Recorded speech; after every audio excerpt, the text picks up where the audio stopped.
సామెతలు 22:29. అందరూ బైబిల్ తీయండి. సామెతల గ్రంథం 22వ అధ్యాయము 29వ వచనం కలిసి చదువుదాం. తన పనిలో నిపుణత గలవానిని చూచితివా?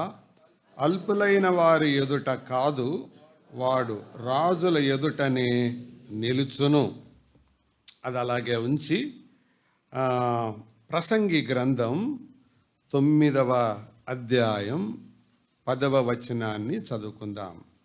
ప్రసంగి గ్రంథం 9వ అధ్యాయం 10వ వచనం. చేయుటకు నీ చేతికి వచ్చిన ఏ పని అయినను నీ శక్తి లోపము లేకుండా చేయుము. నీవు పోవు పాతాళమనందు పని అయినను, ఉపాయమైనను, తెలివి అయినను, జ్ఞానమైనను లేదు. చిన్న ప్రార్థన చేసి వాక్య ధ్యానాన్ని మనం ప్రారంభిస్తాం. పరిశుద్ధుడైన తండ్రి, నమ్మదగిన దేవ, మీకు వందనాలు. ఈ ఉదయకాలం మిమ్మలను ఆరాధించే కృప మాకు అనుగ్రహించారు. మీ సన్నిధికి మేము చేరువచ్చాం. అంతే, మిమ్మల్ని ఆరాధించాం, మీ బలలో పాలుపంపులు పొందాం. ఇంకనూ మిమ్మల్ని ఆరాధించుటలో అత్యుత్తమమైన అనుభవంలోనికి నడిపించండి. మీతో మాకుండే వ్యక్తిగతమైన సంబంధం, దాన్ని బట్టి మా ఆరాధన ఉంటుందని జ్ఞాపకం చేయబడ్డాం. అట్టి వ్యక్తిగతమైన రీతిగా మిమ్మల్ని ఎరుగునట్లు కృప పాలించమని, మహిమ పొందమని మీ చేతులకు అప్పగించుకుంటూ యేసుక్రీస్తు దివ్య నామమున మమ్ములను మేము చేయబోతున్న ధ్యానాన్ని మీకు అప్పగించి వేడుకుంటున్నాము తండ్రి. ఆమేన్. ప్రియులారా, మనం ఈ ఉదయకాలం చేయబోతున్న ధ్యానం ఏంటంటే, మన వృత్తితో లేదా మన పనితో మన సంబంధం, ఆ relationship to our work or profession. అదే నేను ఈరోజు మీతో పంచుకోబోతున్నాను. సంబంధాలు అన్న అంశములో ఈరోజు మనం మనం ఆలకించబోతున్న సంగతి అది. మన వృత్తితో, మన పనితో మన సంబంధం, అది చాలా ప్రాముఖ్యమైనది. దాంట్లోనే మనము నిజంగా విశ్వాసులమా కాదా అనేది తెలుస్తుంది. ఈ వాక్య ధ్యానాన్ని నేను చేయడానికి ఒక 5 ప్రశ్నలు ఆధారంగా నేను ఈ ధ్యానం మీ ముందు పెట్టాలని కోరుతున్నాను. మొట్టమొదటిది, వై షుడ్ వి వర్క్? అసలు మనం ఎందుకు పనిచేయాలి అది చెబుతాను. రెండవదిగా, what are different types of work or professions? అంటే మనం చేసే పనులు, ఉద్యోగాలు, వృత్తుల్లో రకాలేంటి అది చెబుతాను. మూడవదిగా, వాట్ ఆర్ ప్రొఫెషనల్ స్కిల్స్? వృత్తిపరమైన నైపుణ్యాలు అంటే ఏంటి అది కూడా చెబుతాను. నాలుగవదిగా, what are different areas of skills in the Bible? దేవుని వాక్యములో రకరకాల పనులలో, వృత్తులలో ఉన్న నైపుణ్యాలు, ఆ ప్రస్తావన మనం చూస్తాం. ఐదవదిగా, what is the Christian attitude towards the work or profession? తన వృత్తి, పని పట్ల క్రైస్తవుని యొక్క వైఖరి ఏంటి అనేది ఈ 5 విషయాలు ఈ ఉదయకాలం మనం నేర్చుకోబోతున్నాం.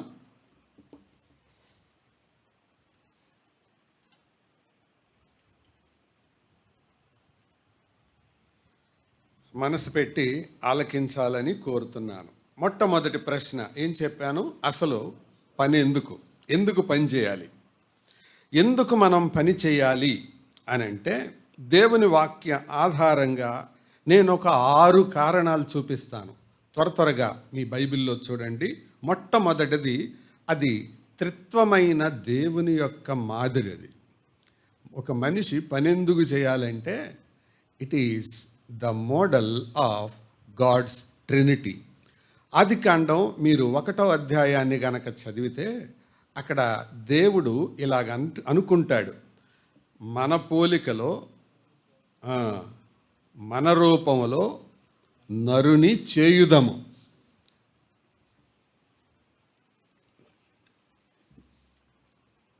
మనస్వరూపంలో మనము అని అంటే ఆయన దేవుడైన ఆయనే, సర్వాధికారి అయిన దేవుడైన ఆయనే పని చేయడానికి ఇష్టపడ్డాడు. మనము చేయుదము, చేపించుదమని అనలేదు ఆయన. ఏమన్నాడు? చేయుదము. కాబట్టి ఆయనే చేశాడు. దేవుడైన యెహోవా నేలమంటితో నరుని నిర్మించి అనుందా, నిర్మింపజేసి అనుందా? నిర్మించి అంటే ఏంటి? నిర్మింపజేసి అంటే ఏంటి? నిర్మించి అంటే ఆయన చేసని, నిర్మింపజేసి అంటే చేయరా అని చెప్పటం. దేవుడు నిర్మింపజేయలా, నిర్మించాడు. కాబట్టి త్రిత్వము యొక్క మాదిరి అది. పని చేయడం అనేది త్రిత్వము యొక్క మాదిరి. రెండవది, పని చేయడం అనేది దేవుని యొక్క చిత్తం. దేవుని యొక్క చిత్తం. It is God's will. మీరేమనుకోకపోతే ఒక ప్రశ్న అడుగుతాను, ఆలోచించి జవాబు చెప్పండి. మనిషి ముందా, పని ముందా?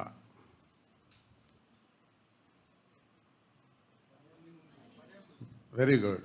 ఎలా చెప్పగలరు? మీరందరూ బోధకులే. Very good. ముందు తోటనేశాడు, ముందు సృష్టించేశాడు. మనిషిని చేయడానికంటే ముందు పనిని సృష్టించాడు దేవుడు. అవునా? చేసి ఆదామును స్త్రీనిగా పురుషునిగా నియమించి ఆ తోటలో ఉంచాడు. అంటే మనిషి ఏర్పడడానికంటే ముందుగానే పని చేశాడు. సో అది ఇట్ ఈస్ గాడ్స్ విల్. 2 మాటలు చెప్పాను. త్రిత్వము యొక్క మాదిరి మొదటి మాట, అది దేవుని యొక్క చిత్తము మూడవ మాట. దేవుని చిత్తం మాత్రమే కాదు, దేవుని ఆజ్ఞ కూడా. It is God's command. చదువుతారా? నిర్గమకాండం 34వ అధ్యాయం 21వ వచనం. ఎక్సడస్ 34:21. నిర్గమకాండం 34:21. 6 దినములు నీవు పని చేసి 7వ దినమున నీవు విశ్రమింపవలెను. You should work on 6 days, during 6 days, and you should take rest on the 7th day.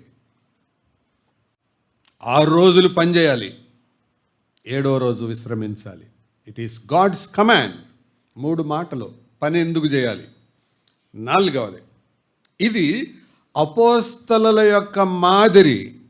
It is apostles model. చదువుతారా? తెస్సలోనికైలకు రాసిన 2వ పత్రిక 3వ అధ్యాయం 8వ వచనం. 2వ తెస్సలోనికై పత్రిక 3:8. ఎవని యొద్దను పుచ్చుకొనలేదు, మేము మీలో ఎవరికిని భారముగా ఉండకూడదని ప్రయాసముతోనూ కష్టముతోనూ రాత్రింబగళ్ళు పని చేయుచు జీవనము చేసితిమి. మీరు మమ్మను పోలి నడుచుకోవాలి. మేము రాత్రి పగళ్ళు పనిచేసాం, మేము అలా చేసాం. మేము అంటున్నాడా పౌలు? నేను అంటున్నాడా? మేమంటే ఎవరి రిప్రజెంటేషన్ చేస్తుంది? అపోస్తలుల యొక్క రిప్రజెంటేషన్. కాబట్టి అపోస్తలులు కూడా పని చేశారు. అది అపోస్తలుల మాదిరి.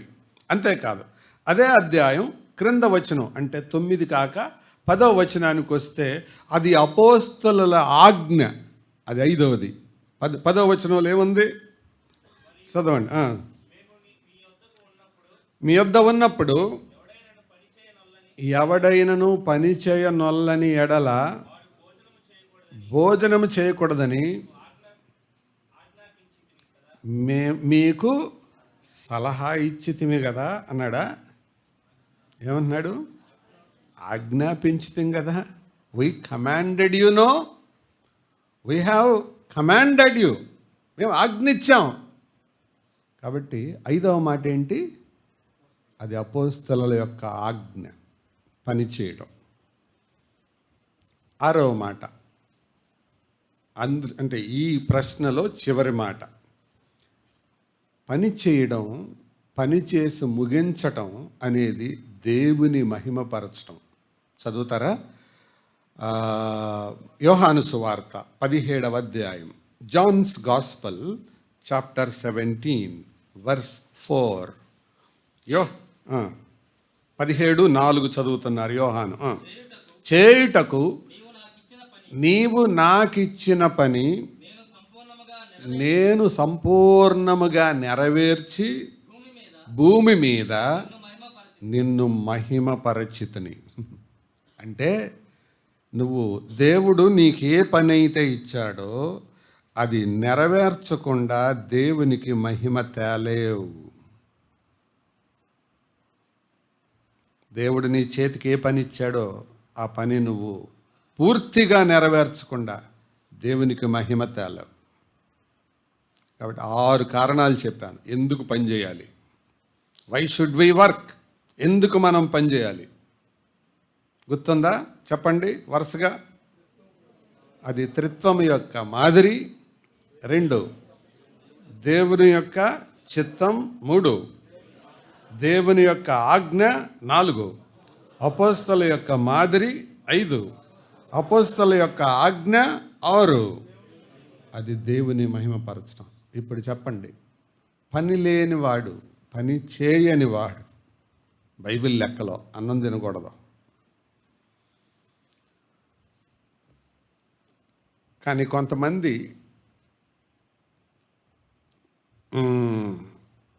టీటీపీపీ ఉంటారు. టీటీపీపీ అంటే తెలుసా?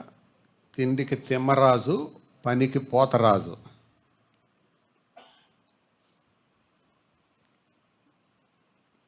పని చేయకపోతే భోజనం చేయకూడదు. అది వై షుడ్ వి వర్క్. 2వది, what are different types of work? పనుల్లో రకాలేంటి, వృత్తుల్లో రకాలేంటి? స్లైడ్ వేస్తారు చూడండి.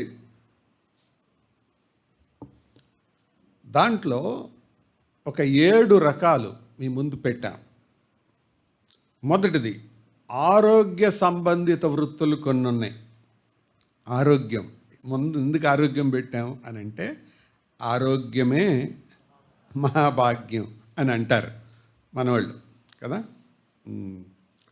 ఒకసారి పురుషోత్తం గారు అమ్మతో మాట్లాడుతూ, అక్క నీకు బీపీ షుగర్ ఉందా అని అడిగారు. అయ్యా లేదయ్యా నాకు అంది. తిరుగులేదు పో, నువ్వు లక్షాధికారివి అన్నాడు. అంటే ఆరోగ్యమే మహాభాగ్యం. అంటే అది ఉంటే దాని మీద శ్రద్ధ, సమయం. అంటే ఆరోగ్యపరమైన వృత్తులు దాంట్లో ఎవరెవరున్నారు కనపడుతుందా? డాక్టర్లు, నర్సులు ఎట్సెట్రా ఎట్సెట్రా ఉంటారు. 2వది, సాంకేతికపరమైన వృత్తులు. ఇప్పుడు హైలీ బిజియెస్ట్ ప్రొఫెషన్స్ ఇవి. ఏంటిది? చదవండి. సాఫ్ట్వేర్ డెవలపర్స్, డేటా సైంటిస్టులు, ఇలాంటివన్నీ చూస్తుంటాం. తర్వాత క్రియాత్మక వృత్తులు. క్రియాత్మక వృత్తులు అంటే క్రియేటివ్ వర్క్స్. కళాకారులు అంటే అది ఏదైనా కావచ్చు. వాయిద్య కళాకారులు, చిత్ర కళాకారులు, రచయితలు, ఇవన్నీ క్రియేటివ్ వర్క్స్ అన్నమాట. అవి కూడా వృత్తులే, అదేం తక్కువది కాదు. చాలామంది చదివే సర్వస్వం అనుకుంటారు. నో, దేవుడు ఒక మనిషికి పని ఇవ్వచ్చు, నైపుణ్యాన్ని ఇవ్వచ్చు, వృత్తినివ్వచ్చు, ఏదైనా ఇవ్వచ్చు, స్కిల్. అందుకే ఇందాక మనం చదివిన మాట, పనిలో నిపుణత గలవాని చూచితివా అన్నాడు. అంటే ఏదైనా కావచ్చు. తర్వాత విద్యాపరమైన వృత్తులు కొన్ని ఉన్నాయి. ఏమేంటి కనపడుతున్నాయా? టీచర్లు, లెక్చరర్లు, శిక్షకులు. శిక్షకులు అంటే శిక్షించేవారని కాదు, ట్యూటర్స్, ట్రైనర్స్ అని అర్థం. Teachers, lecturers, trainers, professor etcetera etcetera అలాంటి వాళ్ళు. సేవాపరమైన వృత్తులు అంటే సేవలు అందించడం ద్వారా, అది ఆతిథ్యం, వినియోగదారుల సేవ, సామాజిక పనివారు, ఇలాంటివి. సరే, అవి మన పాఠం కాదు, ఊరికే సమయం.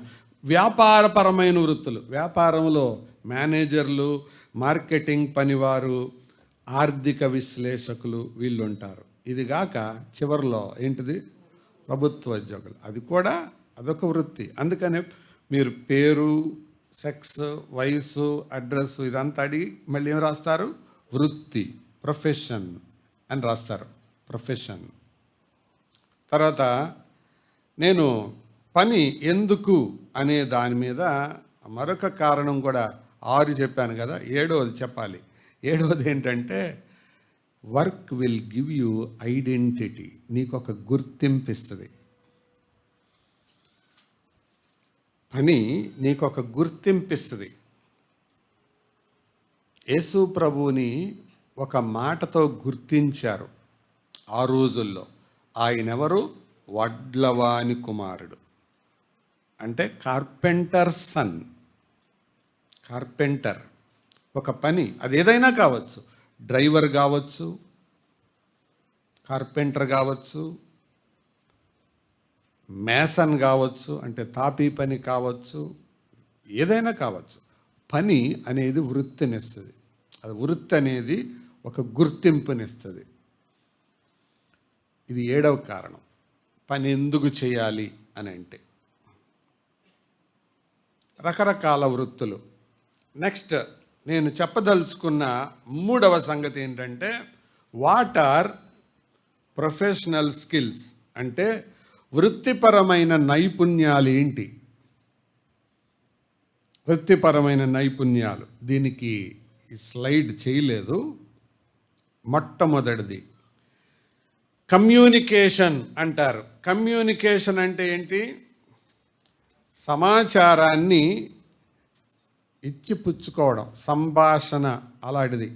ఈ కమ్యూనికేషన్లో రాయడం, అసలు ప్రొఫెషనల్ స్కిల్స్ అబ్బాలంటే ముందు బేసిక్ స్కిల్స్ ఉండాలి. మీరు ఎవరన్నా బేసిక్ స్కిల్స్ చెప్తారా? టీచర్లు కాకుండా, టీచర్లకి ట్రైనింగ్ అయ్యి ఉంటారు కదా, చెప్పండి బేసిక్ స్కిల్స్ ఏంటి? తినటం, తాగటం. అయ్యా బేసిక్ స్కిల్స్ అంటే ఏంటి? రైటింగ్ కాదు, ఫస్ట్ వన్ లిజనింగ్. LSRW ఏం చెప్పండి? LSRW. L అంటే లిసనింగ్, S అంటే స్పీకింగ్, R అంటే రీడింగ్, W అంటే రైటింగ్. ఇవి దీంట్లో Lని Rని రిసెప్టివ్ స్కిల్స్ అంటారు, Sని Wని ప్రొడక్టివ్ స్కిల్స్ అంటారు. అంటే వినడం అది బేసిక్ స్కిల్, మాట్లాడడం అది బేసిక్ స్కిల్. వినడం సరిగ్గా వచ్చిన వాడికి మాట్లాడటం బాగా వస్తుంది. ఎవరికైనా మాట్లాడటం రావట్లేదంటే అర్థం ఏంటి? వింటూ రాదని. వింటూ రానాడికి అది రాదు. లోపలికి సరిగ్గా గాలి పీల్చుకునేవాడికి బయటికి సరిగ్గా వదిలేంత కెపాసిటీ ఉంటుంది. గాలే లోపలికి వెళ్తే వదిలేది ఎక్కడ వస్తుంది? అటు వినడం అందుకే చిన్నతనం నుంచే నేర్పించాలి పిల్లలకి. ఇది లేకపోతే పెద్ద అయిన తర్వాత కూడా వినరాళ్ళు. అందుకే చెప్తుంది, బాలుడు నడవవలసిన త్రోవను వానికి నేర్పు. చిన్నతనంలోనే స్కిల్ నేర్పాలి, వినడం నేర్పాలి.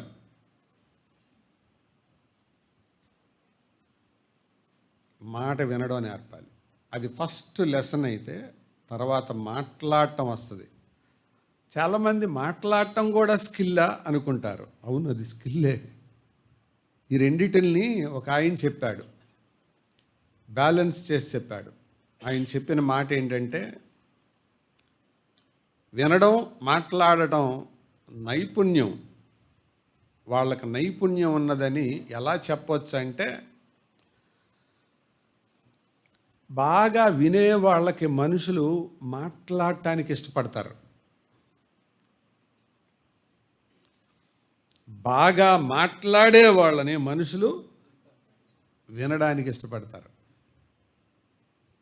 అందుకే ఒక మనిషి వినేటప్పుడు ఇతరులు మాట్లాడగలిగేలాగా వినాలంట.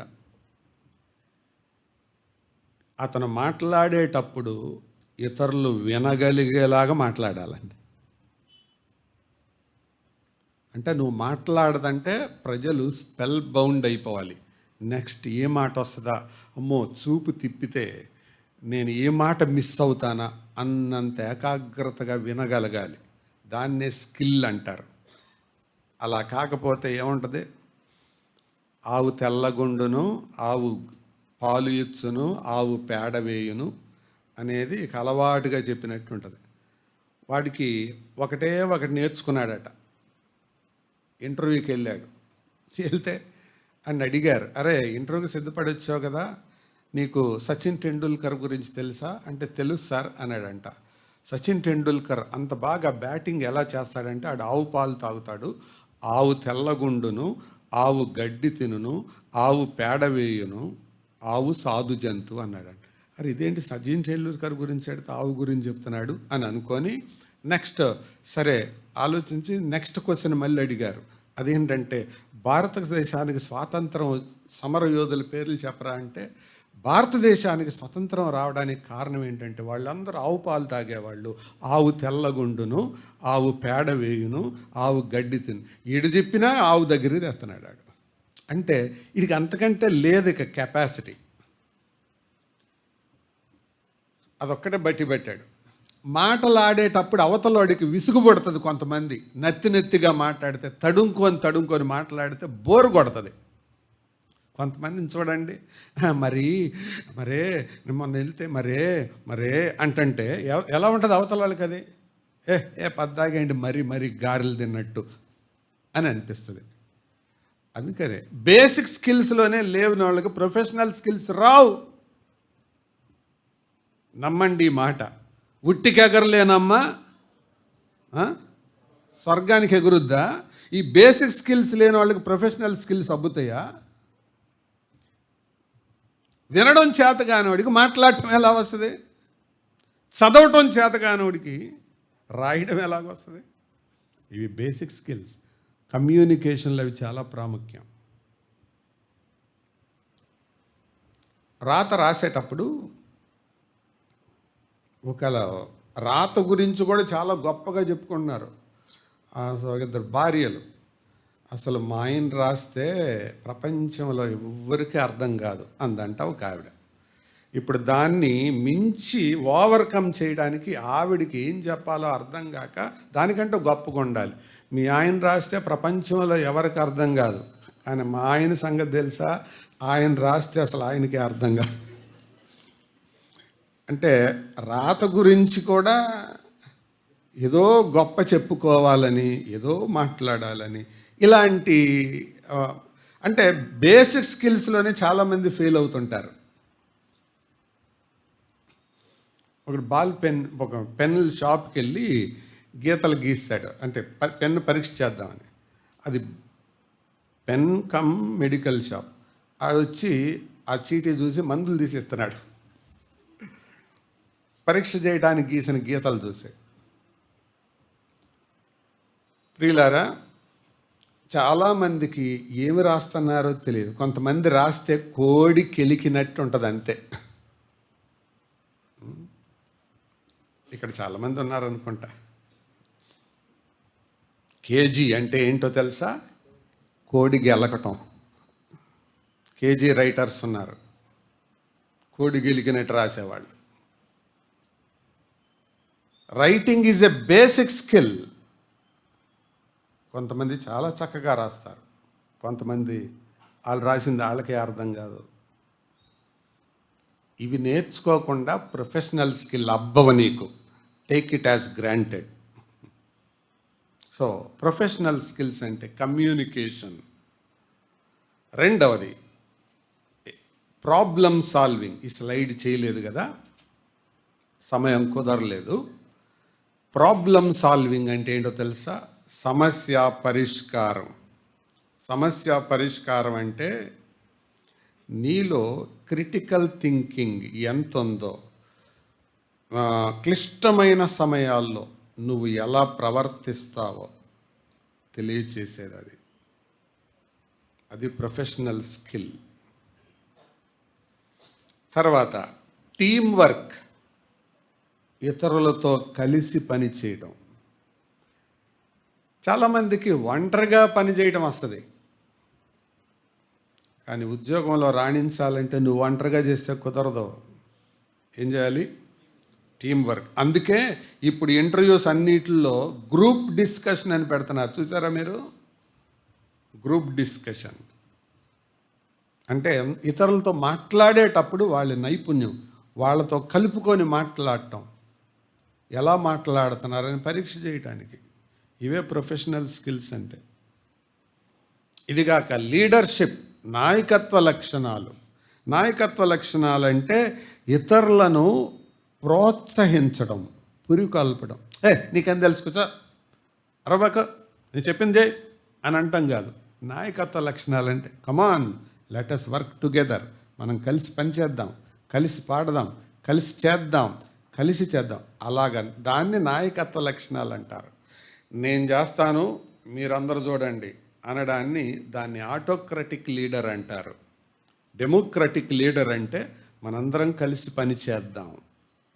అది లీడర్షిప్ స్కిల్స్, అది ప్రొఫెషనల్ స్కిల్, అది మరొకటి. ఆ తర్వాత టైం మేనేజ్మెంట్, సమయపాలన. సమయపాలన అంటే సమయానికి స్పందించటం, సమయం లోపల ఇచ్చిన పని పూర్తి చేయటం. నీట్ పరీక్షకి రోజంతా ఇస్తే అందరికీ ఫుల్ మార్కులు వస్తాయి, కానీ నీట్ పరీక్షకి ఎంత టైం ఇస్తారు? నీకు వచ్చిన నాలెడ్జ్ అంతా 3 మా 3 hours, 3 గంటలు నువ్వు పెట్టాలి. అది కూడా తప్పులు పెడితే నీకు వచ్చిన మంచి మార్క్స్ ఎగిరిపోతుంటాయి. Time bound. సమయం ప్రారంభం ఉంటుంది, ముగింపు ఉంటుంది. ఈ టైం లోపల నువ్వు అక్కడ ఉండాలి, ఈ టైంకి ప్రారంభించాలి, ఈ టైంకి పేపర్ ఇచ్చేయాలి. టైం మేనేజ్మెంట్, ఇదే ప్రొఫెషనల్ స్కిల్. 9 గంటలకి పరీక్ష అంటే 10ంటికి శనక్కాయలు తినుకుంటా వచ్చేవాడికి టైం మేనేజ్మెంట్ ఉన్నట్ట లెక్క? ఇలాంటి వాళ్ళు పనికిరారు, వాళ్ళు వృత్తిలో కూడా రాణించరు. టైం మేనేజ్మెంట్ చాలా ప్రాముఖ్యం. సమయపాలన అని అంటారు. సమయపాలన, టైం మన కంట్రోల్లో పెట్టుకోగలగాలి. అంటే సమయంపై ఒక అజమాయిషి మనం కలిగి ఉండాలి. చాలా మందిలో కనపడేది ఏంటంటే ఈ సమయపాలన లేక అవకాశాలు పోగొట్టుకుంటారు. ఒక 30 సంవత్సరాల క్రితం తెలంగాణ ప్రాంతంలో ఒక స్థలానికి వెళ్ళాను, యూత్ క్యాంప్కి. కాన్ఫరెన్స్ అయిపోయిన తర్వాత ఒక యవనస్తుడు నా దగ్గరికి వచ్చి, అన్న వాక్యం చాలా బాగా చెప్పారన్న, నా కొరకు ప్రేయర్ చేయండి అన్న అన్నాడు. దేని కొరకు అన్నాను? జాబ్ కొరకన్నా అన్నాడు. ఏం జాబ్ అన్నా? పోస్టల్ డిపార్ట్మెంట్లో జాబ్ అన్నా అన్నాడు. అంటే ఎప్పుడు అన్నాను. అంటే అన్న జాబ్ వచ్చిందన్నా, మరి జాబ్ వస్తే ఇంకా ప్రేయర్ ఏంటి అన్నాను. అన్న జాబ్ ఇంటర్వ్యూ కూడా పిలిచారన్న, అయితే ఆ రోజు ఇంటర్వ్యూకి 5 గంటల లోపు రమ్మన్నారన్న, నేను 6ంటికి వెళ్ళానన్న, అప్పుడు వాళ్ళు మూసేసుకొని వెళ్ళిపోయారు. వాళ్ళు మళ్ళీ మారు మనసు పొంది పిలిచేలాగా నా కోసం ప్రార్థన చేయండి అని అంటున్నాడు. ఏం చెప్పాలి మీరు చెప్పండి న్యాయం? తప్పకుండా బాబు, మన దేవుడు అసాధ్యాలను సాధ్యం చేసేవాడు, సంఘానికి అందరం పిలుద్దాం, ఉపవాసం ఉందాం, రాజుల హృదయాలు దేవుని చేతిలో నీటి కాలువల్లాగా ఉంటాయి, తిప్పేస్తాడు, నో ప్రాబ్లం అని అనాలా? ఏమనాలి? అని దానికి ప్రార్థన చేయాలా? జాబ్ వచ్చినాడు ఆ టికెట్ అది తీసుకొని ఎంత అలర్ట్గా ఉండాలి అసలు? అది 6 గంటలకి 5ంటికి మూసేస్తే 6ంటికి వెళ్ళటం ఏంటి అసలు? అది ఇలాంటి వాళ్ళకి ప్రొఫెషనల్ స్కిల్స్ ఎలా అబ్బుతాయి?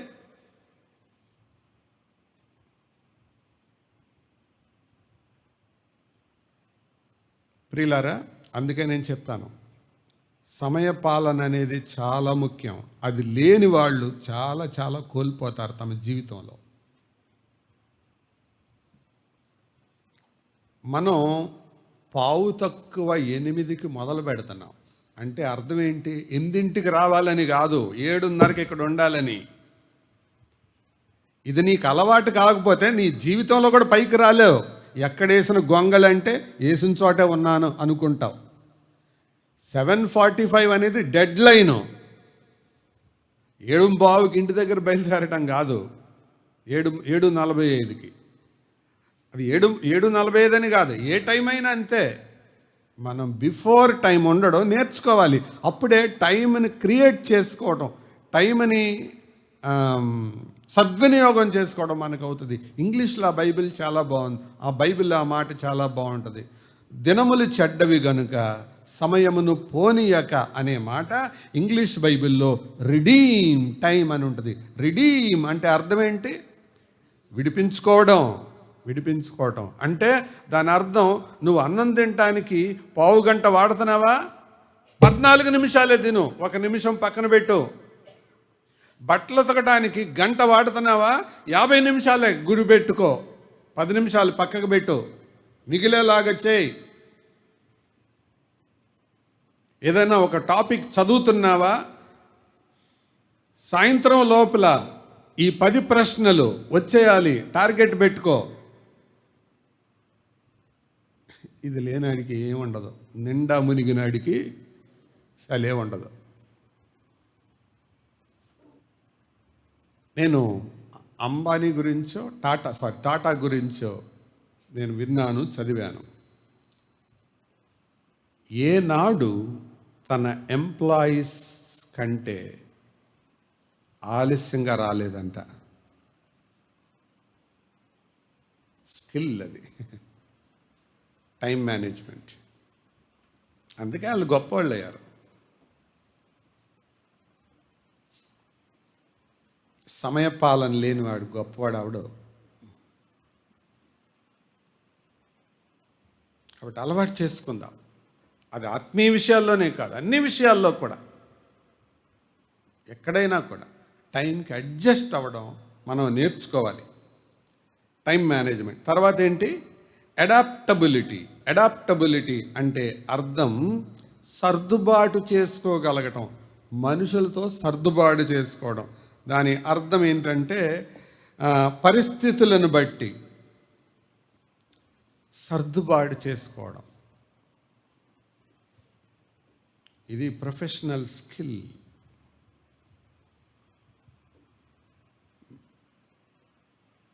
మీటింగ్ ఏర్పాటు చేసుకుంటాము, కరెంటు పోద్ది, దానికి తగ్గట్టు పోతే అది మైండ్లో ఉండాలి. విమానంలో వెళ్తున్నారు, ఆ పైనే సీటు పైన ఏమంటారు అవి, పారాచూట్స్ ఉంటాయి, సేఫ్టీ జాకెట్స్ ఉంటాయి. ఎందుకు పెడతారు అవి? ప్రతికూల పరిస్థితులు ఎదురైతే దానికి ఎలా సర్దుకోవాలో. అలాగే ప్రొఫెషనల్ స్కిల్ అంటే ప్రతీకార కార్యక్రమాలు జరిగితే ఏం చేయాలి. దేవుడు కూడా ఆదాము హవ్వను సృజించేటప్పుడు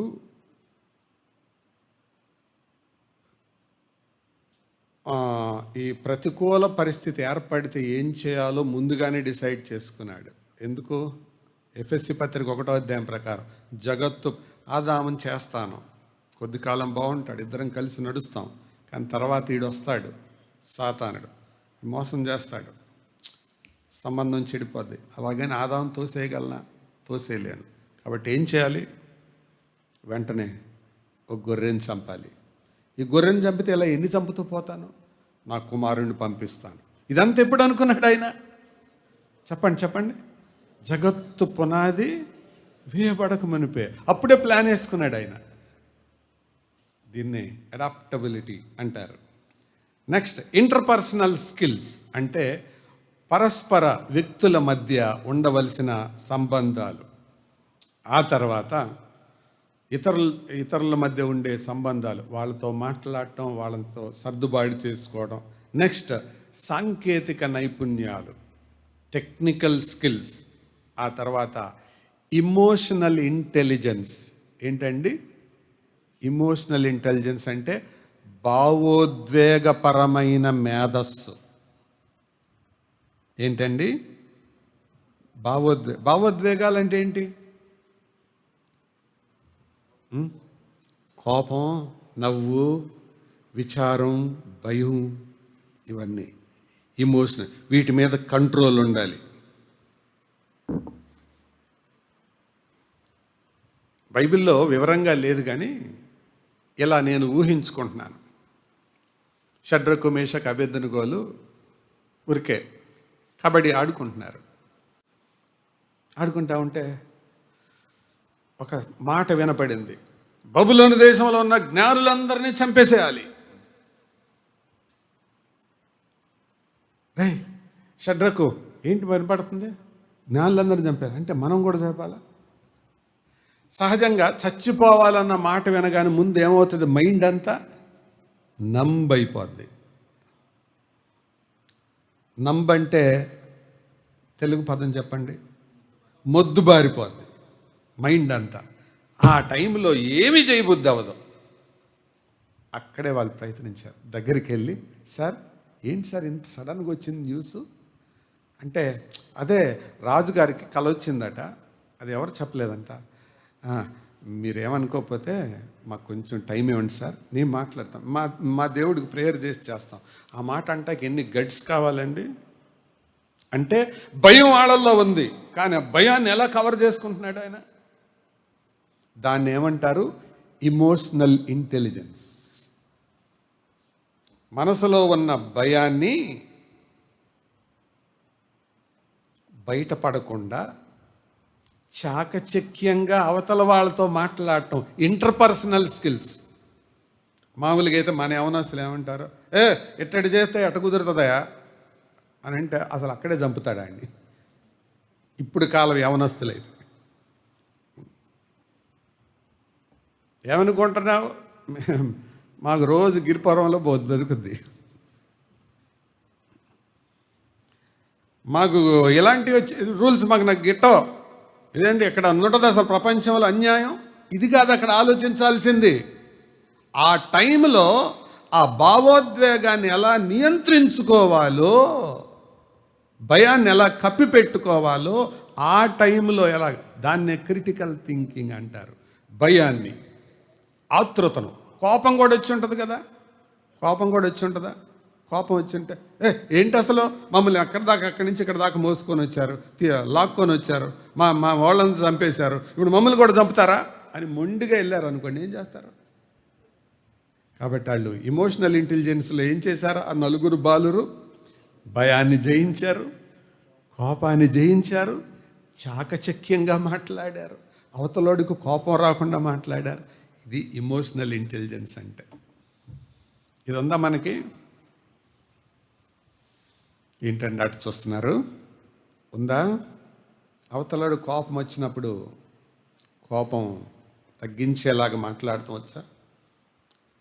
చనిపోయిన ప్రవీణ్ పగడాల్లో అదొకటి కనపడుతుంది. అవతలోడు ఎంత టఫ్ క్వశ్చన్ అడిగినా, క్లిష్టమైన క్వశ్చన్ అడిగినా చిరునవ్వుతో చంపేస్తాడు వాళ్ళని. Smiling face. ఆ అడిగే క్వశ్చను అవతలవాడు బురదలో బట్ట చేపలాగా గిలగిలగిలగిల కొట్టుకోవాలి, ఆన్సర్ రాదు. ఆ నాలెడ్జ్ ఇచ్చేది, దాన్ని ఇమోషనల్ ఇంటెలిజెన్స్ అంటారు. అరవడో కేకలేయడు, నేర్చుకోవాలి. అది ఒక గ్యాదరిసినట్టు దూడరిసినట్టు అరవటం కాదు. దీన్ని ప్రొఫెషనల్ స్కిల్ అంటారు. నెక్స్ట్ నెట్వర్కింగ్ అంటే సమాచార మార్పిడి కోసం ఇతరులను కలుపుకొని సహకరిస్తూ పనిచేయటం, వీటిల్ని ప్రొఫెషనల్ స్కిల్స్ అంటారు. కాబట్టి ప్రొఫెషనల్ స్కిల్స్ దానికంటే అవి అవ్వాలంటే ముందే ఉండాలి బేసిక్ స్కిల్స్. బేసిక్ స్కిల్స్ లేని వాళ్ళకి ప్రొఫెషనల్ స్కిల్స్ రావు. అర్థమవుతుందా? నెక్స్ట్ నేను చెప్పాలనుకున్న 4వ ప్రశ్న ఏంటి? What are different areas of skills in the Bible? బైబిల్లో ఉన్న రకరకాల నైపుణ్యాలు ఏంటి? త్వరగా చూడండి, బైబిల్లో త్వరగా చూద్దాం. మొట్టమొదటిదిగా దినవృత్తాంతముల మొదటి గ్రంథం 12వ అధ్యాయం 33వ వచనానికి రండి. మొదటి దినవృత్తాంతాలు 12:33. మరొకరు అదే మొదటి దినవృత్తాంతాలు 25:7 చూడండి. మరొకళ్ళు 2వ దినవృత్తాంతాలు 2:8 చూడండి. కమాన్, దినవృత్తాంతాలు 12:33. యుద్ధాయుధములను ధరించి దిగి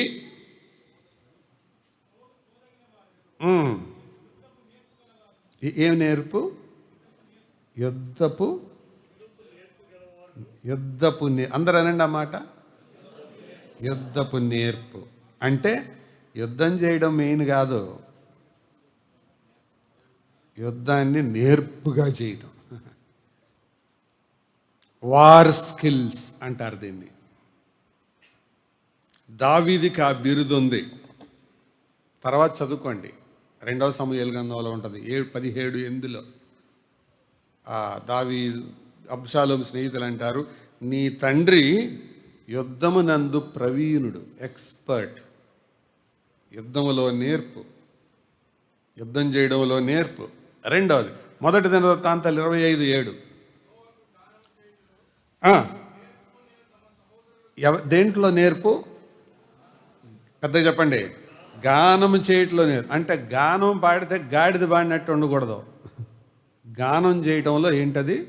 నేర్పు. యుద్ధం చేయడంలో నేర్పు, గానం చేయడంలో నేర్పు. కొంతమంది పాట ఎత్తితే చెవులు మూసుకోవాలి, ఎందుకంటే పాడరు, అరుస్తారు. కానీ వీళ్ళెవరు?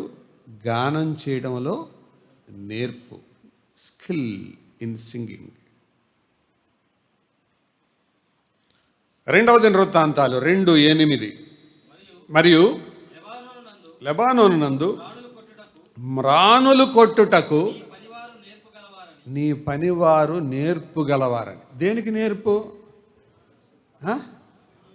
చెట్లు కొట్టడంలో నేర్పు, దానికి కూడా నేర్పా?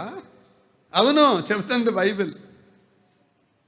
మ్రానులు కొట్టడంలో నేర్పు, చెట్లు కొట్టడంలో కూడా నేర్పు.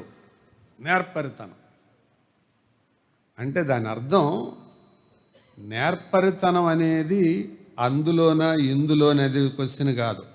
నువ్వు ఏ పని చేస్తే అందులో నేర్పరితనం కనపడాలి. నెక్స్ట్ న్యాయాధిపతుల గ్రంథం 20వ అధ్యాయం 16వ వచనం. న్యాయాధిపతులు 20:16. నెక్స్ట్ నిర్గమకాండం 31:5. న్యాయాధిపతులు 20:16. ఆ సమస్త జనములు 700 మంది. ఏ వాటం? మీరు ఎడం చేతోళ్ళని తక్కువ అంచనా వేయొద్దు.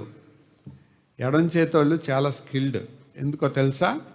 ఎడం చెయ్యి బాగా పనిచేసే వాళ్ళకి కుడి సైడ్ మెదడు పనిచేస్తుంది. కుడి చెయ్యితో పనిచేసే వాళ్ళకి ఎడం వైపు మెదడు పనిచేస్తుంది. ఎడం చేత్తో పనిచేసే వాళ్ళకి కుడివైపు మెదడు పనిచేస్తుంది. ఇది సైకాలజీ చెప్పేది. ఈ కుడివైపు మెదడు క్రిటికల్ థింకింగ్, ప్రాబ్లమ్ సాల్వింగ్ ఎక్కువ ఉంటుంది వాళ్ళల్లో, మన మెదడులో. అది కాబట్టి ఎడమ చెయ్యి వాడేవాళ్ళు. సరే, ఇక్కడ చదివిన దీంట్లో ఎడమ చెయ్యి వాటం గలవారు చదవండి. గలవారు వీరిలో ప్రతి వాడును గురిగా ఉంచబడిన దేని మీదకి? పెద్దగా చెప్పండి. వెంట్రుక మీదక, తల జడ మీదక. ఊరికి అక్కడ అక్కడ ఒక జడ పెట్టి ఒక సోదరిని నిలబెట్టి ఆ జడ కొట్టమానండి అన్న, వందనాలన్న, మీరు జడ కొట్టబోయి నన్ను పడగొడతారేమో అంటారు. కానీ వీళ్ళని ఏం చేస్తారు? వెంట్రుక అక్కడ పెట్టి వడిసెల రాయి తప్పక విసురుతారంట. దేని మీదకి? వెంట్రుక మీదకి. ఏం స్కిల్ అండి అది! వెంట్రుకను అక్కడ ఏలాడదీసి వడిసెలతో కొట్టు అంటుంటే ఆ గాలి వస్తున్నా ఊగుతున్నా అయినా కూడా కొట్టగలుగుతారు. ఎవరు? ఈ లెఫ్ట్ హ్యాండర్స్. దేంతో? వడిసెలతో. రాసింది బైబిల్, రికార్డెడ్. స్కిల్. ఆ రోజుల్లో గన్ షూటింగ్ లేదు, వడిసెలతోనే.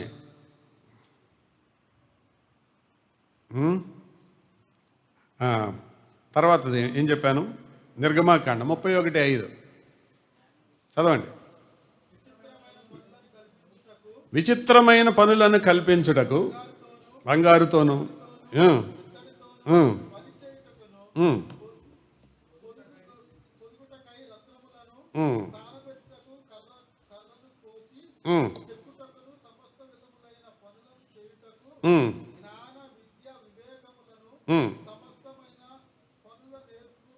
ఆగండి. ఏం పనుల నేర్పు? సమస్తమైన పనుల నేర్పు. సమస్తమైన పనుల నేర్పును ఇంగ్లీష్లో ఒక పదం చెప్పండి చూద్దాం. మల్టీ. Very good. ఇంకా ఆల్రౌండ్. ఆల్రౌండ్ స్కిల్ అన్నమాట. ఆల్రౌండ్ అంటే ఇది తల ఆల్రౌండ్ కాదు, జుట్టు అంత ఊడిపోయి ఆల్రౌండ్. దేవరాజు గారు అంటుంటారు, మన రాజమండ్రి దేవరాజు గారు, నేను ఆల్రౌండర్ అని తెలుసా అని టోపీ తీస్తాడు. ఆయన నిజంగా ఆల్రౌండరే కానీ కొంచెం చమత్కారంగా అంటానికి అంటుంటారు ఆయన. అంటే సమస్తమైన పనుల్లో కూడా ఏంటి? నేర్పు. Skill in all things. తర్వాత 6వది చెబుతాను. ఆమోసు గ్రంథం 5వ అధ్యాయం 16వ వచనం. ఆమోసు 5:16. మరొకరు కీర్తనలు 58:4 తీసి రెడీగా పెట్టండి.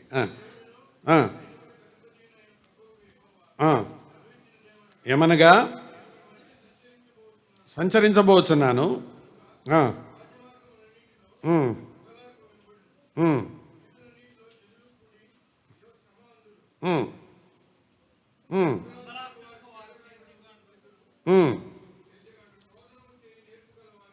దేంట్లో నేర్పు? ఏడవడవలో నేర్పు అంట. ఇది ఎవరికి ఎక్కువ ఉంటుందండి?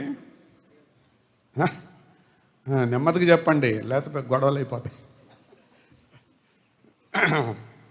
రోదన చేయటంలో నేర్పు. ఎందుకంటే ఈ నుదురు కింద 2 పంపులు ఉంటాయి ఆడవాళ్ళకి. అది ఎప్పుడు ఇప్పుతారో తెలియదు. అది ఇప్పారంటే ఫినిష్. సరే, రోదన చేయటంలో కూడా నేర్పు. కొంతమంది ఏడిస్తే జాలి వేస్తుంది, కొంతమంది ఏడిస్తే చాచిపెట్టి కొట్టాలనిపిస్తుంది. రోదన చేయడంలో నేర్పు. కీర్తనల గ్రంథం 58:4.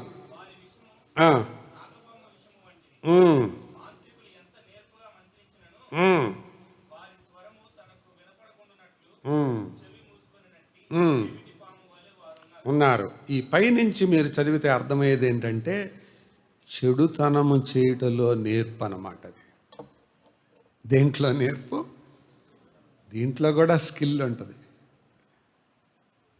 చెడుతనం చేయటంలో, ఈవిల్ డూయింగ్లో, పనికి మాలిన పనులు చేయటంలో, దాంట్లో కూడా స్కిల్ ఉంటుంది.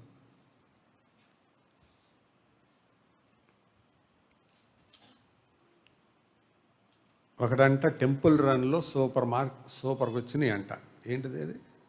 స్కోరు. అరే తీసుకొని వెళ్ళి అదే మన రన్నింగ్ రేస్ వాళ్ళకి ఇవ్వరా, నీకేమన్నా గోల్డ్ మెడల్ వస్తుందేమంటే అది రాదు.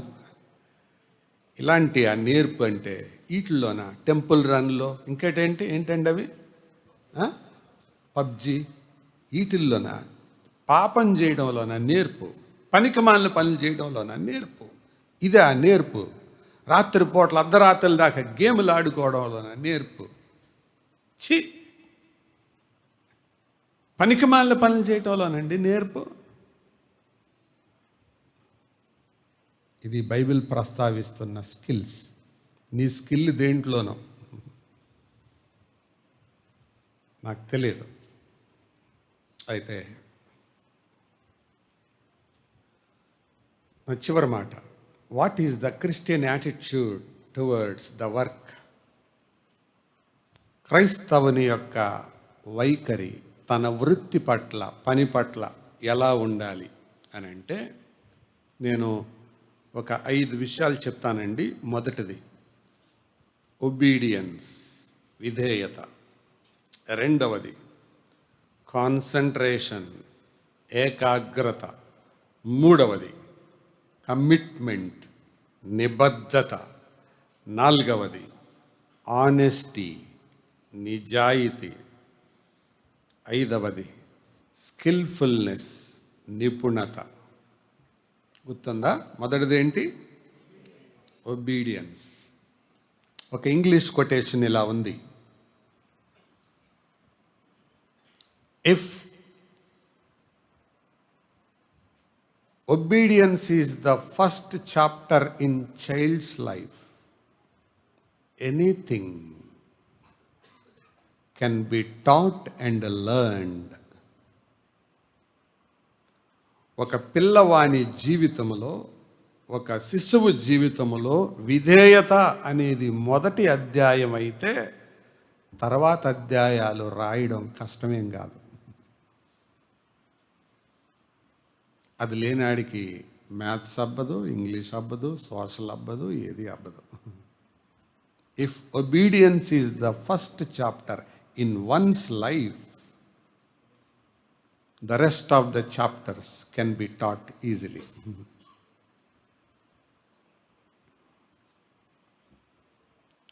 ఒక ఆయన పెళ్లి సంబంధానికి వచ్చాడంట. ఏంటండి మీ అబ్బాయి విశేషాలు చెప్పండి అంటే, మా అబ్బాయి చాలా గొప్పవాడండి, రాజండి, వీరుడండి, సూర్యుడండి, విక్రమార్కుడండి అన్నాడంట. సరే 2 ముక్కల్లో చెప్పండి అని అంటే, అప్పుడు ఆయన చెప్పాడట, ఆయనకు తోసదండి, చెబితే వెండండి అన్నాడు. ఏంటి? ఆయనకి తొయ్యదు, చెబితే వెండం. మీరైతే ఇస్తారా అలాంటి వాళ్ళకి? విధేయత లేనాడు దేనికి పనికిరాడు. రెండవది ఏకాగ్రత. అంటే నేను ఇక్కడ చెప్పేది ఏంటంటే, విధేయత ఎందుకు చెప్పానంటే, ఒబీడియన్స్ టువర్డ్స్ ద పర్సన్స్, వ్యక్తుల పట్ల విధేయత ఉండాలి. అది దేవుని పట్ల, పైనుండే యజమానుల పట్ల. రెండవది concentration towards the learning thing. అంటే విషయములో, కంటెంట్, విషయాన్ని నేర్చుకోవటంలో ఏకాగ్రత ఉండాలి. ఏకాగ్రత అంటే అర్థం ఏంటి? కాన్సంట్రేషన్. ఒక వస్తువు, ఒక విషయం మీద దృష్టి పెడితే నువ్వు వినే పద్ధతి మిగతావన్నీ మర్చిపోయి, దాన్ని ఏకాగ్రత అని అంటారు. కథల్లో వింటుంటాంగా, విలువిద్యలో రే బాణం తీసుకొని కొట్రా, ఆ చెట్టు మీద కొమ్మ ఆ పక్షిని కొట్రా అని అంటే, ముందు ఆయన వచ్చి గురి పెట్టగానే ఏం కనపడుతుందరా నీకు? ఓ బ్రహ్మాండమైన చెట్టు, ఆ చెట్టు మీద పక్షి, పక్షి వెనకాల ఆకాశం, కింద పడేరా అన్నాడు. రెండోది తీసుకోరా అన్నాడు. వాడు తీసుకున్నాడు, గురి పెట్టాడు. నీకేం కనపడుతుంది చెప్పరా అని అంటే, నాకు చెట్టు, చెట్టు మీదగా పక్షి కనపడుతుంది, కింద పడేరా అన్నాడు. నెక్స్ట్ వాడు మళ్ళీ తీసుకోరా అన్నాడు. మూడోవాడు తీసుకున్నాడు. నీకేం కనపడుతుందిరా అంటే, నాకు చెట్టు, కొమ్మ, పక్షి రెండే కనపడుతున్నాను, కింద పడేరా అన్నాడు. ఆఖరోడు వస్తే గురి పెట్టగానే నీకేం కనపడుతుందిరా అంటే, అడు చూస్తానే ఆన్సర్ చెప్పాడు. నాకు పక్షి కన్ను ఒక్కటే కనపడుతుంది. ఇంకేం కనపడుతుందిరా? ఇంకేం కనపడలా. సరిగ్గా చూడరా, సరిగానే చూస్తున్నాను, పక్షి కన్ను ఒక్కటే కనపడుతుంది, కొట్రా. దాన్ని ఏకాగ్రత అంటారు. పాఠాలు వినేటప్పుడు మన పిల్లలకి ఏమేమి కనపడితే, టీచర్ వేసుకున్న బంగారపు గొలుసు, ఆవిడ చేతికి పెట్టుకున్న చైను, అందుకే చదువులు ఇట్లా తగలబడుతున్నాయి. No concentration.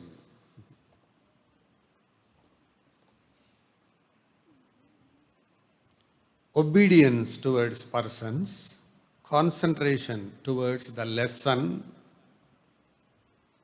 మూడవది కమిట్మెంట్ టువర్డ్స్ ద టాస్క్, పనిలో నిబద్ధత. అందుకే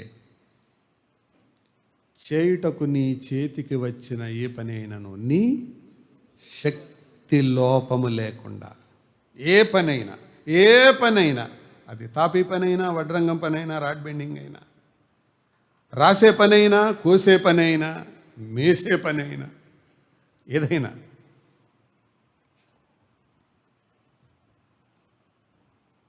అబ్రహాం లింకన్ గారిని ఒకళ్ళు అడిగారట, what is the secret of your success in your life అంటే, ఆయన ఇలాగన్నాడు, when I comb my hair just I simply look only at my hair. When I eat banana just I will see, I will peel, I will eat. మనం అరటికాయ తొక్కాల్సి, ఆ నీళ్ళు అయినాయా, అక్కడ పెట్టావా,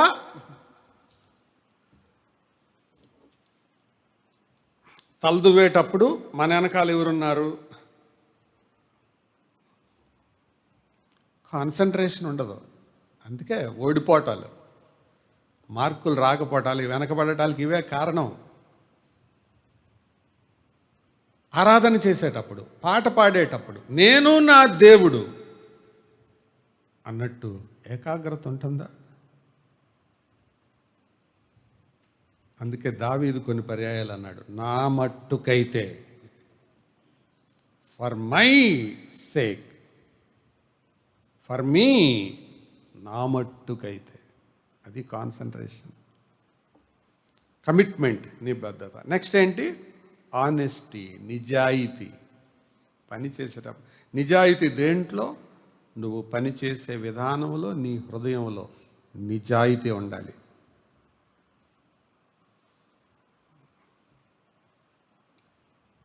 మాకు చిన్నప్పుడు హిందీ టీచర్ వల్ల హిందీ సరిగ్గా అబ్బల. ఎందుకంటే టీచరు ఎవరు అల్లరి చేసినా ముందు కూర్చున్నవాడినే కొట్టేది, ముందు కూర్చునేది నేను. అందుకని హిందీ అంటే ఒకలాంటి అసహ్యమైన భావం ఏర్పడింది. 10th క్లాస్కి వచ్చాం, పాస్ మార్కులు తగ్గించారు, అయినా పాస్ అవుతామా లేదా అని అంటే, ఒకడు దివాళీ మీద ఎస్సే రాయమని ఇచ్చాడు, వచ్చింది. దీపావళిలో ఆ టపాకాయలు ఏమంటారు, టపాసం, కాల్స్టాన్ ఏమంటారు, అది రాదు. అందుకని ఏం రాశా అంటే పేల్ జాతే.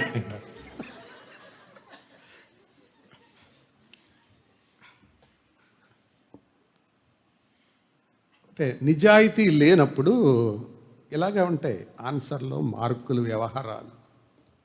వచ్చినట్టు చెప్పాలి కానీ రాదు, కానీ ఏదో ఒకటి మాట్లాడాలి. మా నాన్న ఒకటి చెప్పారు, ఇద్దరు సూట్లు వేసుకొని బయలుదేరాడు. వాళ్ళిద్దరికీ చదువు రాదు.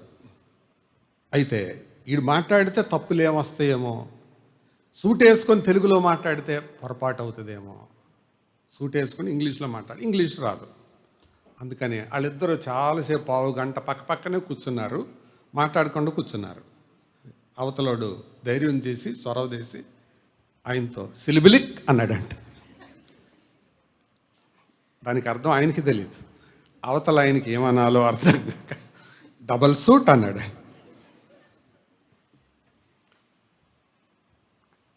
నిజాయితీ లేనప్పుడు ఇలాగే ఉంటుంది. చివరిదిగా నిపుణత, స్కిల్ నువ్వేం చేసిన నిపుణత. నాకెందుకో ఈ స్టూడెంట్స్ పలికే మాటలు నచ్చవు.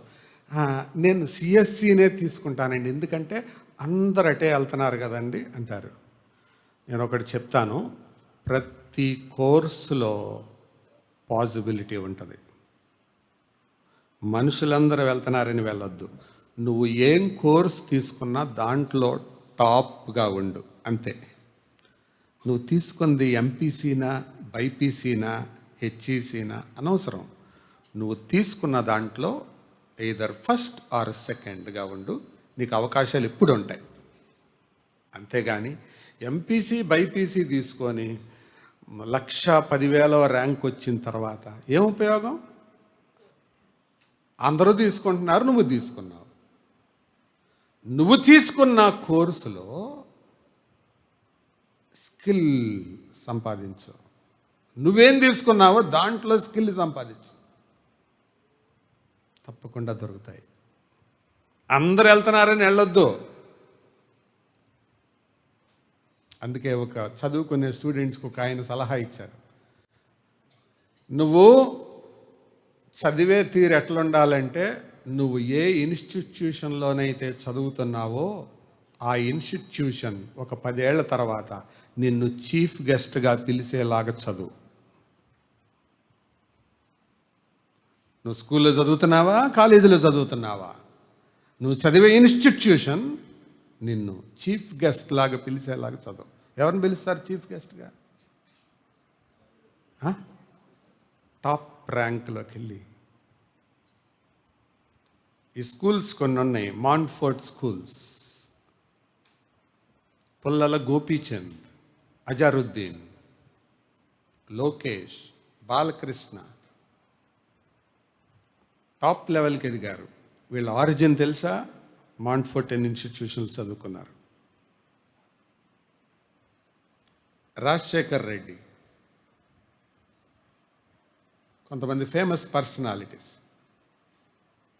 వారు చదువుకున్న ఇన్స్టిట్యూషన్స్ పేరు తెచ్చారు. స్కిల్ అంటే అది. పిలవగలరా మిమ్మల్ని స్కూల్ వాళ్ళు చీఫ్ గెస్ట్గా పిలవగలరా?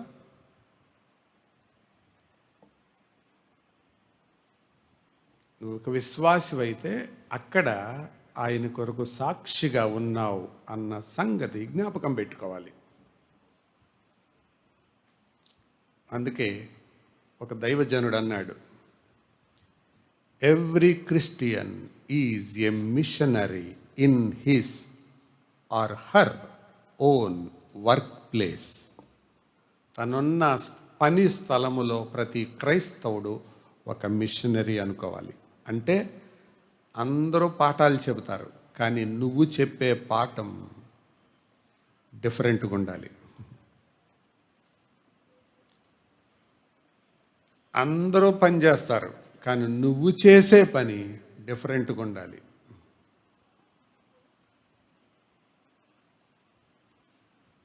అందరూ బ్లడ్ తీస్తారు, నువ్వు తీసే బ్లడ్ డిఫరెంట్గా ఉండాలి. అందరూ ఇంజెక్షన్ చేస్తారు, నువ్వు చేసే ఇంజెక్షన్ డిఫరెంట్గా ఉండాలి. మా నాన్న హాస్పిటల్కి తీసుకెళ్ళాను. ఒకసారి తీసుకెళ్తే ఒక నర్సు గారు అన్నమాట కిళ్ళి నవ్వులుతా ఉంది. ఏంటి మా కొద్దిగా ఇంజెక్షన్ నెమ్మదిగా, అంత నొప్పి ఉన్నవాడు ఎందుకు వచ్చావయ్యా అనుకో కసక్కన పడి. ఏమి స్కిల్ అండి అసలు అది? ఏ పని చేసిన అందులో నైపుణ్యం. అందుకే తన పనిలో నిపుణత గలవా అని చూసితివా, వాడు ఎక్కడ నిలబెడతాడు? రాజుల ఎదుట. చెప్పండి, నువ్వు దేంట్లో పని చేస్తున్నావో దాంట్లో స్కిల్ ఉందా?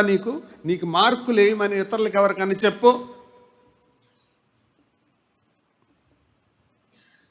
అందుకని ఒక బిలీవర్ తన స్కిల్ అలాగే డెవలప్ చేసుకోవాలి.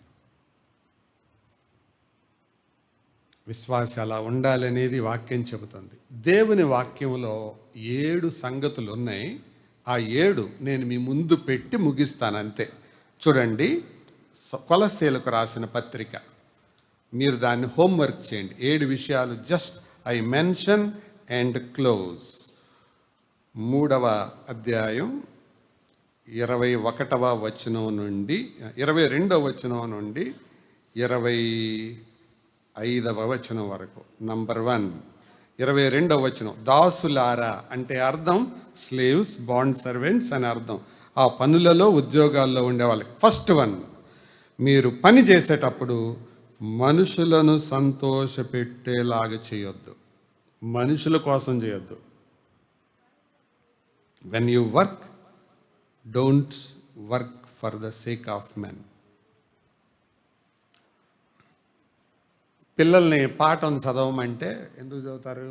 ఇంటికి వెళ్ళటానికి చదువుతారు. టీచర్ ముందు చెబితే కానీ అప్పచెప్పరని చదువుతారు, అప్పచెప్తే కానీ పంపరని చదువుతారు. అట్లా కాదు, మనస్ఫూర్తిగా ఆ టీచర్ని ఏదో సంతోషపెట్టాలని కాదు, అది నీకు రావాలన్నట్టు చదువు.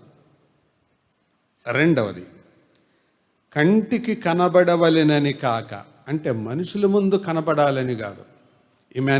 ఉయ్యూరు ఇమాన్యుయల్ గారు ఒకసారి ఒక ఉదాహరణ చెప్పాడు. ఆయన సేవ నుంచి వచ్చి స్కూటర్ హార్న్ కొట్టగానే ఆయన తలుపు తీశాడంట. అక్కడ దగ్గరుండే ఆయన ఇప్పుడు లేరులేండి, చనిపోయారు. ఆయన పార్క్ చేస్తూ ఉంటే అక్కడ ఆడుకునే పిల్లలు తెగ నవ్వుతున్నారు. అరే ఏంట్రా, ఆయన ప్రార్థన చేస్తుంటే మీరు ఎట్లా నవ్వుతున్నారు అని అడిగాడు.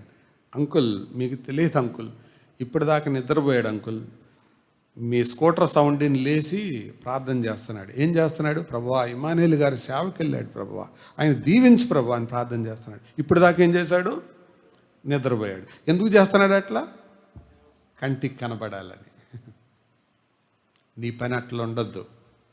అది 2వది. 3వది చూడండి, ప్రభువునకు భయపడుచు. అంటే నువ్వు టీచ్ చేసిన, తాపి పని చేసిన, వడ్రంగం పని చేసిన, ఆటో నడిపిన ఏం చేయాలి? దేవుని భయం నీలో ఉండాలి.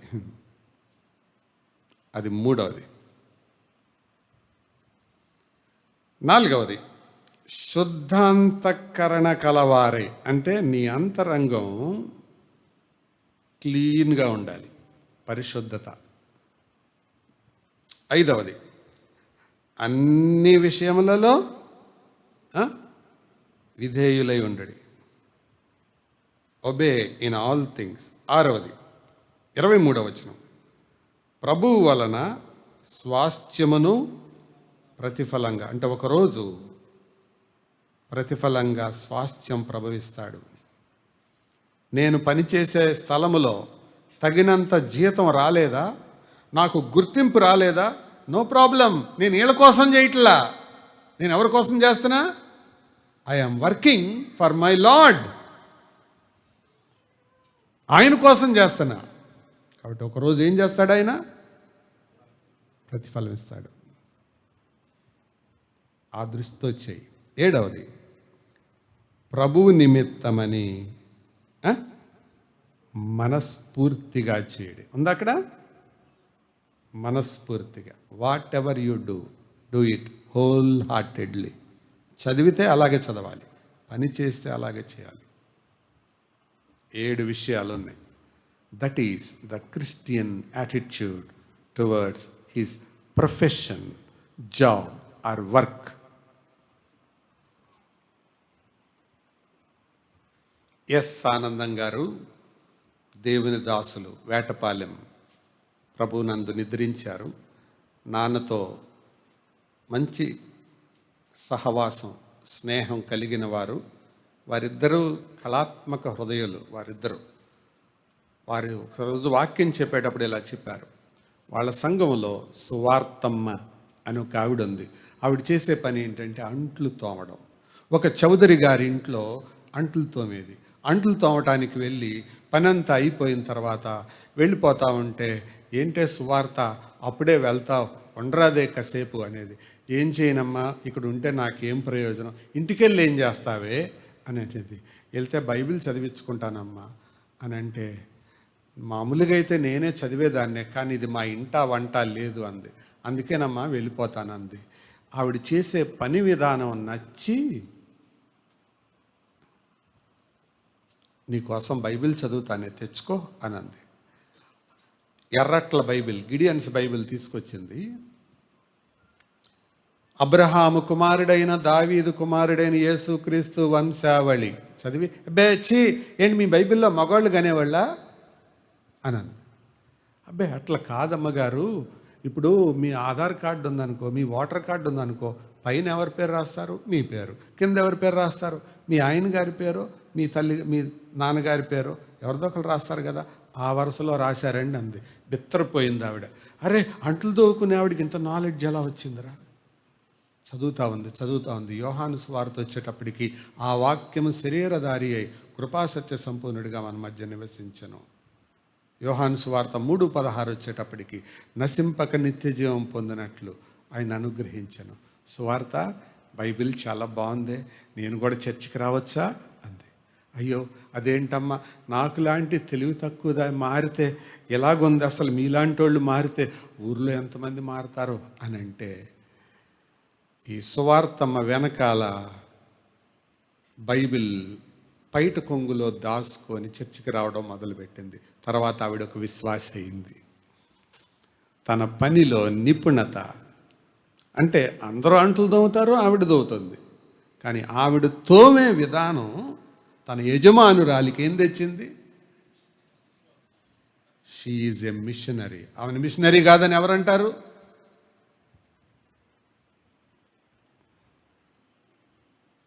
Susan Wesley. సంతాన లక్ష్మి, భూలక్ష్మి, ధనలక్ష్మి, భాగ్యలక్ష్మి, బోల్డ్ లక్ష్మిలు ఉంటారు. కానీ ఈవిడ సంతాన లక్ష్మి. 18 మంది పిల్లలు, 8 జతలు చచ్చిపోయారు, 4 జతలు చచ్చిపోయారు.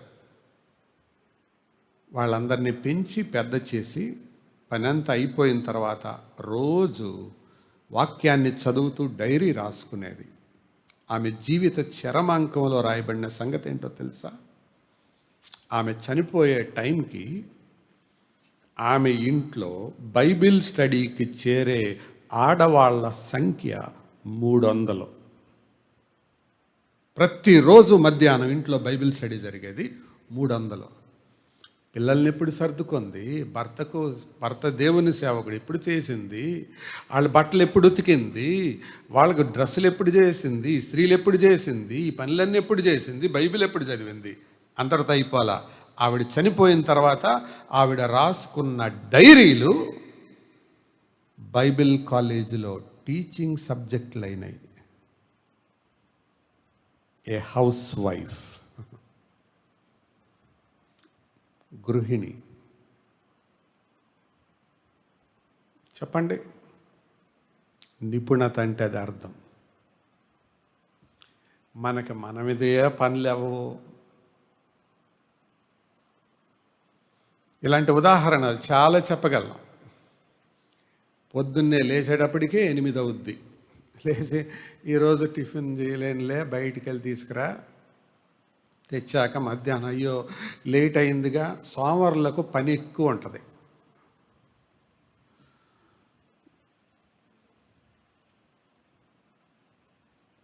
ఈ గృహిణి అంతమంది పిల్లల్ని ఎలా సర్దుకుంది, ఎలా బైబిల్ స్టడీ చేసింది, ఎలాగ ప్రజలను ఆకర్షించింది, పిల్లల్ని ఎలా పెంచింది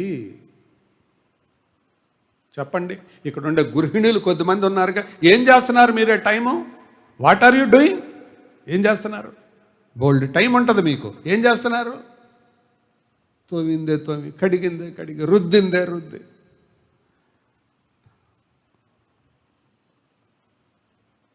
పనిలో నిపుణత. అలాంటి వాళ్ళు దేవుని యందు మెప్పు పొందుతారు. తల వంచండి, ప్రార్థన చేసుకుందాం. ప్రార్థన.